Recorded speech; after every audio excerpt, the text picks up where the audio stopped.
Alright, so thank you sa ating kaibigan na nagpahiram itong kanyang power tools. At napakabilis ko nakapagtanggal ng mga gamit. Actually, gamit niya to sa kanyang mga kung ano-anong sasakyan. At ito naman daw hindi kamahalan. At baka in the future makabili rin tayo nito. Ang mahalaga lang, mabilis natin ma-accomplish yung ating gagawin. Now, as you can see, ito po yung isa sa pinaka isang motor na akin pong nire-restore. So upon checking, nakita naman siguro grabe yung kalawang nito, no? At tila ba actually mainit-init pa eh. At binuksan ko kanina, talagang ano na yun lang yung grasa nito, sunog na. Now yung kanya namang spring, grabe na rin yung kalawang. Kung lumusot na yung kalawang, ano? Dito naman sa kanyang clutch lining, kung mapapansin nyo, mayroon na siyang uka dito eh, no? Lalim na. Ito naman sa mga ibang parts niya, it seems na matagal-tagal din itong nag-serve kasi takpan na naman yung mga parts niya, wala pa rin siyang ukay. Tignan natin itsura nito, madumi talaga yan, latang may pagkasunog din, pero normal naman yan sa mga gantong motor. Tapos ito kasing motor na itong Scoopy, no?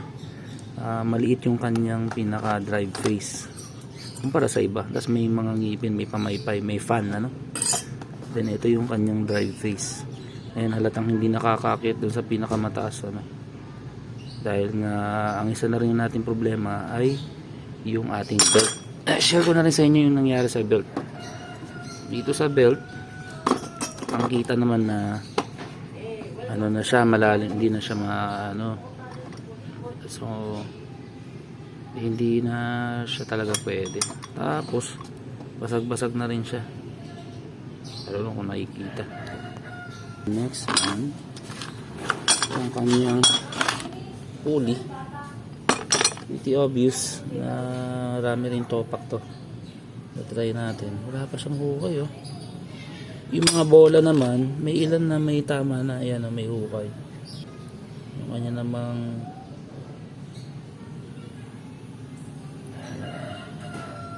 intact pa rin, maganda rin to.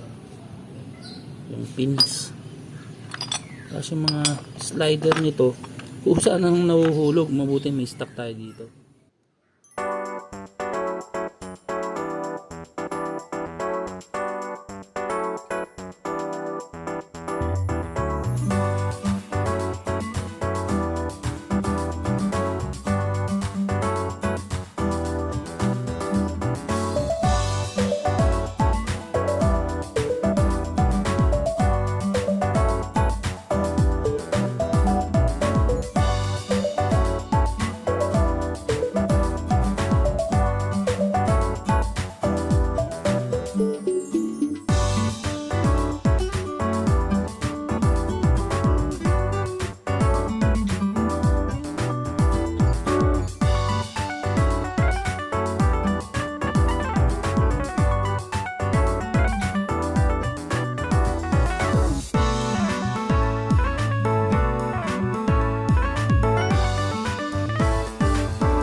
ulit.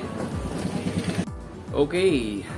So finally, natapos na natin ikabit yung mga parts na binili natin para dito. No? So mapapansin nyo, pinalitan natin ng center spring, ang clutch spring, tapos yung mismong clutch lining niya, pinalitan din natin. Tapos yung mga bola, slider, at based pa doon sa una kong inisip ay naikabit natin siya. Ang talagang napansin ko dito, sobrang taas ng RPM. Kasi nga, syempre, matigas yung RPM na ginamit natin.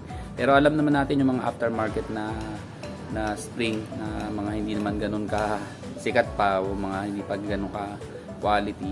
Syempre over time lalambot din yan. Kaya lang yun nga, talagang mas magastos ito for sure. Pero ni-expect ko naman after some time maitutono natin based sa gusto nating tono. Hindi lang natin pwedeng ma-start kanina nang nakabukas kasi wala naman tong yung push start nito ay kailangan naka-lock siya dahil andun yung parang starter niya, yung part ng starter.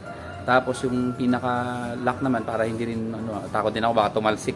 Kaya ginawa natin, tinanggal na natin or nilock na natin at kinabit natin. So bibigyan ko na lang observation to. Subukan ko muna i-drive sa iba't ibang situation sa kalsada at malaman ko kung hanggang saan yung power niya. For sure aangil to, tataas ang mas konti ng sa gasolina. Pero since napalitan lahat, belt, yun, ina-expect ko naman magbabago yung takbo. Siyempre, eksperimentohin natin. Depende talaga sa natin. Alright, so that's it. Maraming salamat po.